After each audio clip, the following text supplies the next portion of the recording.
Hey Grit family, it's Bev Medrano here, and I am super excited to introduce an amazing man. He's really a Renaissance man of sorts. He's accomplished a ton in his life. He has amazing athletic accolades, started from youth sports and into high school. He went on to play college sports at USC in not one, but two sports, in basketball and in baseball, playing in 3 national championship games. He went on to be drafted by the Detroit Tigers and then had a 20-year coaching career in sports. He's a mentor. He's a counselor. He is our very own pastor of marriage and family ministry here at North Coast Calvary Chapel. He's the founder of the Relationship Resource here in Carlsbad, and he's my dear friend, Jeff Reinke.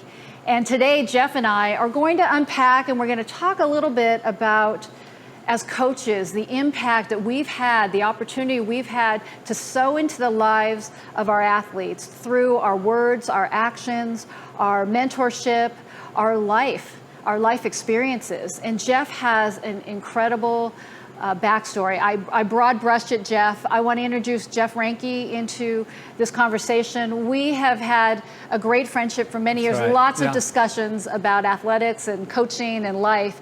But you have an amazing backstory, and I love how you've pulled a lot of your life experience into coaching and into mentoring and coaching families, marriages, and men. And so, Jeff, why don't you go ahead and share a little bit about your story? Yeah, well, thanks, Bev. It's great to be here. And it's great to be here personally with you because, you know, we raised our kids together. And like yourself, is that we were raised in a culture of sports. So we were raised like you, and we went on and played Division I sports. And so that was easy for us when we had our own kids, that we not only we wanted to see them grow in their faith in Jesus Christ and invest in their own character development, but a lot of that was through sports. And I think for me is that I was raised in a family that's all I really knew was sports. My father was an excellent athlete. He received a full scholarship at the University of Oregon in baseball, and then he was the president of the Brookside Country Club in Pasadena and here in Torrey Pines. So he was a great tennis player.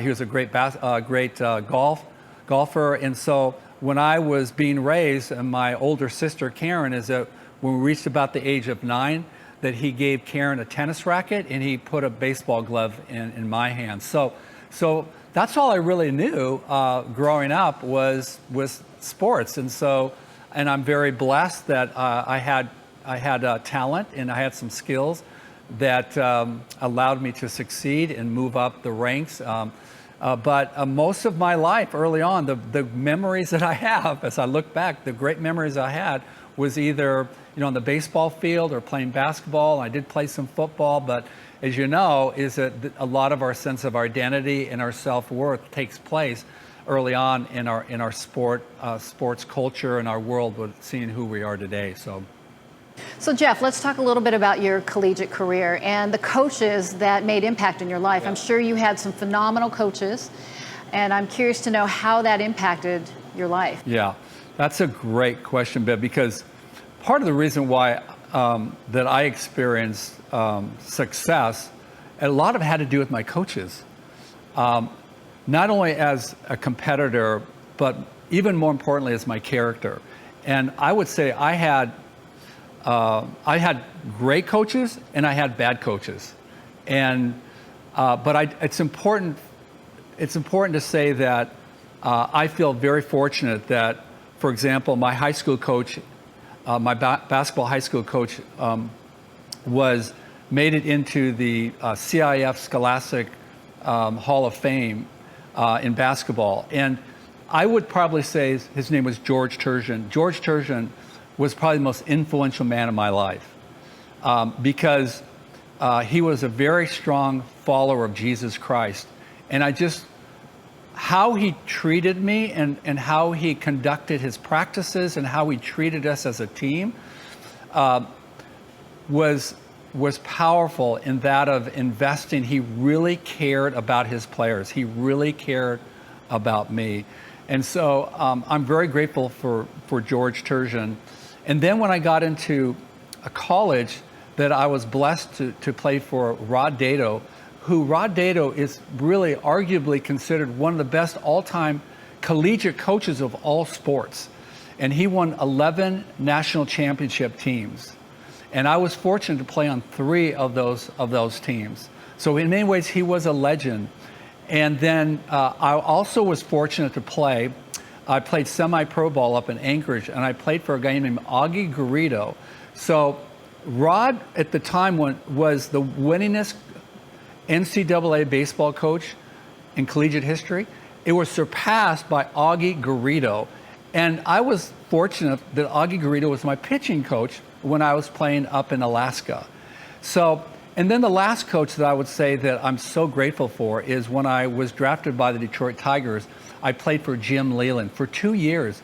And Jim Leyland was the MLB Coach of the Year 3 times. 2 times with the Pittsburgh Pirates and coached Bond, Barry Bonds, and then he for the Detroit Tigers. So again, I look back and I go, how fortunate I was. And so the question is, what did those coaches have in common that I see that made them so successful? And I would say I'm going to give you just three components.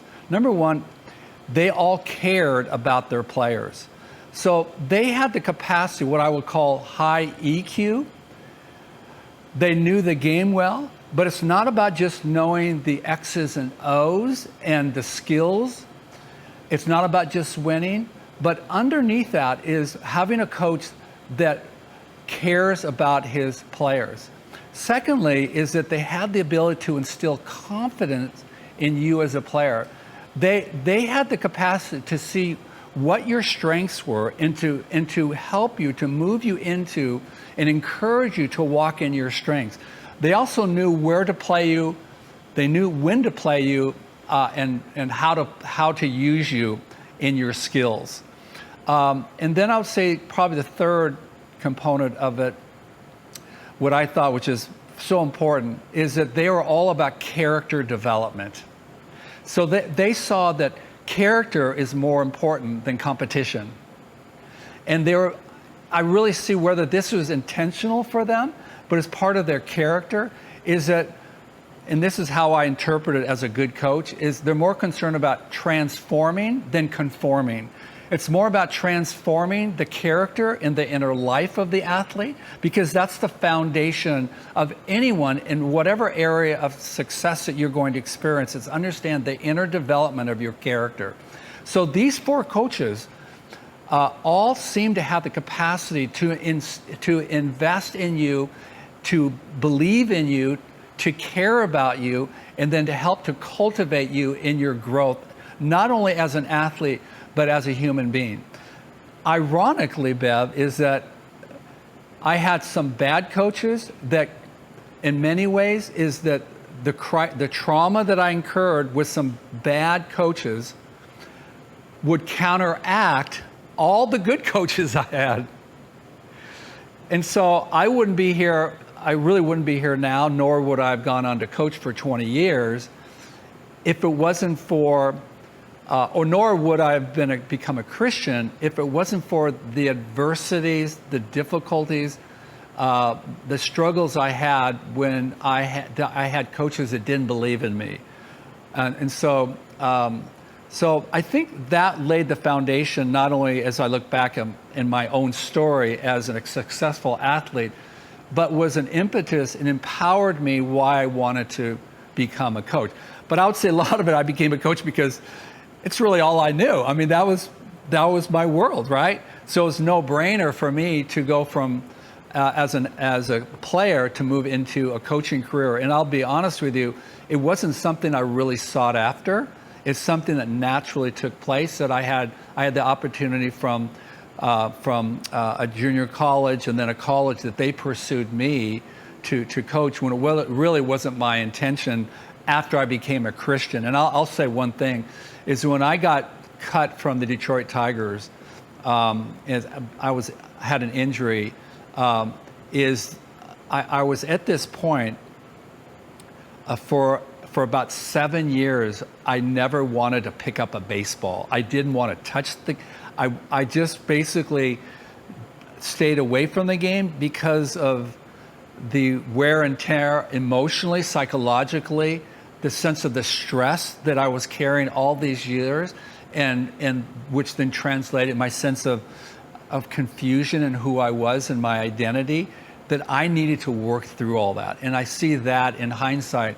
This was part of God's purpose in my life, and part of my journey was not only the blessings of success, but also through the adversity and the difficulties that I think that God brought me to a point of discovering who I was in Christ and realizing my true identity and my sense of value and purpose was really to be found in my faith in Jesus Christ. That's powerful, Jeff. And I know as a coach, and I know you do, that working with athletes, and it's becoming younger and younger, these kids with the anxiety and stress, they put enough pressure on themselves. I mean, they don't even need to hear the pressure from the coaches because they're so hard on themselves. And so how were you able to instill some of that in your athletes when you were coaching, because of all of the good and bad experiences you had going through college? How were you able to then coach your athletes? Yeah, that's a great question. So I'd probably say that there are two primary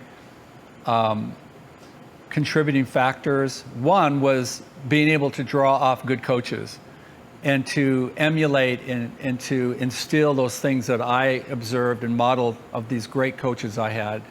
That at the time, it wasn't something I could articulate, but something that I experienced. But I think the biggest contributing factors, Bev, and we've talked about that, is when I gave my life to Jesus Christ. When I came to a point when I completely had to surrender, out of this place of confusion and pain, and really turn over my life to Christ, that God had a purpose and God had a plan that brought me to the point of, not only through 20 years of coaching, but we've talked about this before, that I'm still a coach. It's just I'm no longer coaching in the athletic world, but I'm still coaching. I coach marriages and I coach men. I mean, I have a passion for discipleship. I have a passion to invest into men that they can grow up and be good fathers and excellent husbands and great leaders in Christ. So that's always been kind of the DNA that God has given me, this calling through discipleship and mentoring and coaching men. But getting back to in my relationship with Christ, and I needed to take a hiatus for a while and really figure out my own life. So I put coaching and athletics aside for probably about 7 or 8 years. I had no desire to go back to coaching. And that was because it was time for me to address some of my own inner conflict and my own struggles, and to get my own sense of identity and some character issues that I brought into the Christian faith. And I know we've had this discussion, but since I realized that one of the major components of sports in the intensity realm is that of adrenaline and that of the high stress that's put upon athletes today. I don't care whether you're 10 years old or whether you're 20 years old, is that sense of intensity that's put upon them in their culture of success, is that it drives us to find coping mechanisms and issues when we don't feel good about ourselves, or we're experiencing failure or disappointment in the athletic realm. Is how do we cope with failure? How do we cope with disappointment? And so I think I developed a lot of bad habits, as I mentioned earlier, is that in my years at USC, I did struggle with substance abuse. And so I looked to escape through smoking pot and experimenting with drugs. And so through time, as I look back at me, those were ways that as I look back at it, those are ways that I was coping with my sense of pain and confusion, which through time, it began to erode and impacted not only my psychological well-being, but also it impacted me on the athletic field, because I began to undermine my sense of motivation and so forth. So I see that now as, as a coach, and when I was coaching those 20 years, is I was able to draw from my own pain and my own disappointments in those places of my own crisis, that out of that I could bring hope and encouragement to athletes, whether I coached in junior high, I've coached in junior high, high school, and I've coached collegiately. So I think it's through out of my brokenness and out of my pain is that God used that to help me to invest and to mentor and to coach and to care for these kids. So just segueing back, let's say our audience, we're talking to coaches and athletes. What would be some advice that you would give these current coaches that have these amazing, high-achieving athletes, a ton of stress on them, especially in this COVID time?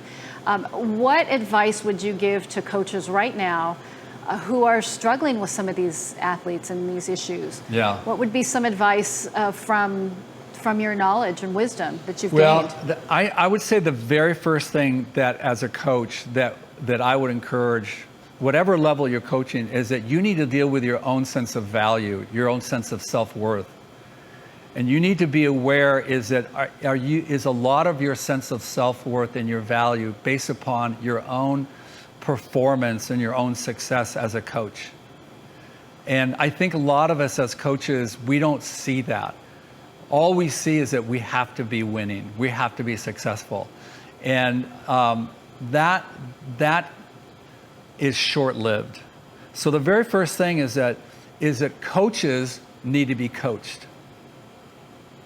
So I know that it's our propensity as coaches to be isolated, or we carry all that responsibility on ourselves.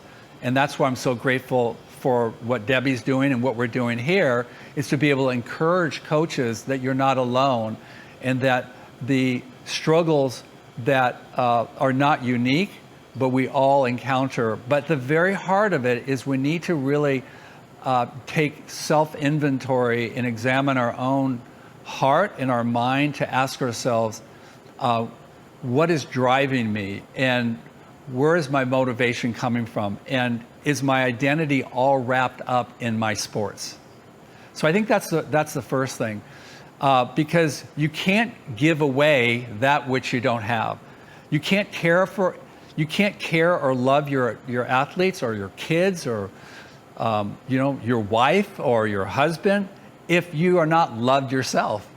So part of it is that we live in a culture that is so highly stress-ridden and performance-driven that burnout and stress is a common denominator in every aspect of our life, especially in athletics.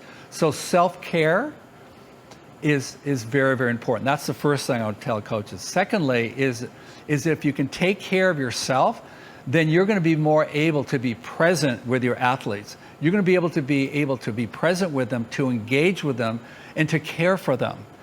And so what does it mean to be present with them? Is to be engaging, to be nurturing, and to value them as human beings.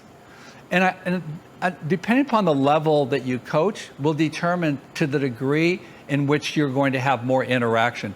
The older you get with the kids, whether you're in high school or college, they need to be treated as adults. And so that's why it's not about conformity and rules and control, though there is a component in athletics to that of rules and organization. But at the heart of it has to be transformation and getting to know the heart of your kids and investing in them, because most athletes, most coaches we know, it's a short-lived career. And the opportunity we have to look at the long range, to invest in the kids 2 or 3 years, maybe they're with you for 2 and 3 years. And we've had this discussion, Bev, that these athletes spend more time with coaches than they do with their parents. So coaches are kind of surrogate parents, as well as I would say that they have some level of being an amateur pastor. They have to care for these kids, and that's a big, tall responsibility that we have for them. So I think reevaluating is every coach needs to reevaluate not only their own personal care, but also they need to really ask themselves, what are my values? And realizing too, I think, that it's so much bigger than the wins and losses, the X and O's, the starting blocks and shooting free throws and pitching a baseball. I think it's their life skills that we're sowing into these kids. Yeah. And I think the other thing I was thinking about, and I wanted to get your feedback on mentorship. You were talking about mentors in your life, coaches that made impact, and how valuable that is. And so what advice would you say for coaches that are saying, look, I need support. I feel like I'm alone out here? Yeah. And this is, as I said before, is that I feel so blessed in the last 10 years that I've developed a curriculum and what I call men's skills that is really having a tremendous impact in a lot of men's life. And so I limit it to 10 or 12 guys, and we spend, a minimum of 3 months together. And then from 3 months, I have over 36 weeks of material. But it's an opportunity for us to create a safe environment where there's confidentiality, that we can invest in each other's lives and be open and honest and feel safe to talk about whatever issue we have. So that's whether you're a businessman or whether you're a pastor or whether you're a coach, is that we need to have a place where we feel safe and confidential to be able to talk about. So mentoring to me is really, and discipleship is really at the very heart of what God's, called me to do. Yeah. So let's talk a little bit about the athletes. Okay, so we've got some athletes that are incredibly high achieving, struggling. What are some of these coaches? How can we encourage these coaches to nurture these kids that are really, really just struggling with anxiety and stress? Yeah. Well, I think it's interesting, I think we're living in a culture that on one hand, we see the increase of stress and anxiety, and that just produces a greater sense of isolation. But more than before, we have a lot of resources. I think, and this is what I've experienced, is I'm grateful for the resources that I was able to turn to. And so whether it's a mentor program, whether it's discipleship, whether it's counseling, I didn't believe much in counseling, and then, lo and behold, I get my master's in marriage family therapy. And, of course, Robin, she's been overseeing a counseling center. And so there's so many resources that we don't have to live the life alone. And, with the church, is the community of believers, is that we need each other. We need to pour into each other. So and that's why I'm grateful for this ministry, for the Fellowship of Christian Athletes and other ministries that are really contributing to the sports community and providing healthy, testimonies as well as role models. Well, I just read a statistic. It actually came out in the UT on May 12th, and it was talking about mental health related visits between 12 and 17-year-olds. It's up 31% from 2019. That's a huge statistic. And so we know that there are kids out there that are struggling, and these coaches have some of those athletes. And so it's important that we encourage those coaches to sow into these kids. And I think what's difficult is, unfortunately, and I found this being a pastor, is that one of the things we're seeing is the erosion of the family. And so, it'd be interesting as a coach if I don't know if you want to appropriately ask the kids, but how many of your kids that you're coaching come from broken homes, or they come from, dysfunctional families. And so, again, that puts a lot of pressure on the coach, is that they're playing so many different roles. And, but we can't, this is where we need to be more of a community and come together and to support each other. So.